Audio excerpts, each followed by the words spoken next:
মন ভোলানো চোখ জোড়ানো দৃষ্টিনন্দন বিনোদন কেন্দ্রে গড়ে উঠেছে অজপাড়া গায়ের পল্লীগ্রাম পানিসারাতে।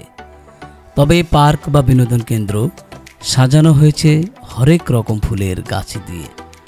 এজন্য এক ব্যতিক্রমী ফুলের অভয়ারণ্য, সৌন্দর্যের অপরূপ লীলাভূমিতে রূপ নিয়েছে এলাকাটি।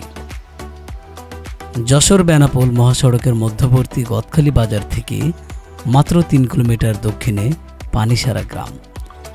গ্রামটি দেশসেরা ফুলের গ্রামে পরিচিতি পেয়েছে।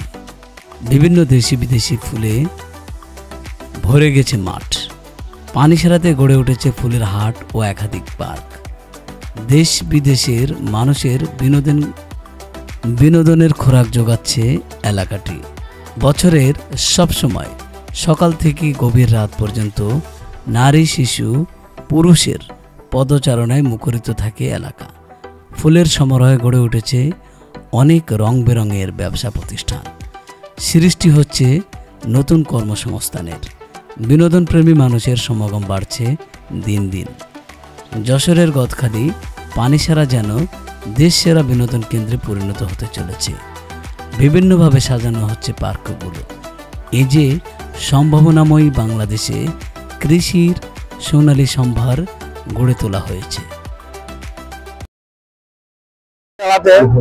গড়ে উঠেছে একের পর এক পিকনিক স্পট। এখানে ফুলের রাজ্য। এই ফুলের রাজ্যে দেখার মতন অনেক সুন্দর সুন্দর পয়েন্ট তৈরি হয়েছে। আমরা আজকের বেনাপোল থেকে এসেছি এই ফুলের রাজ্যে ঘুরতে।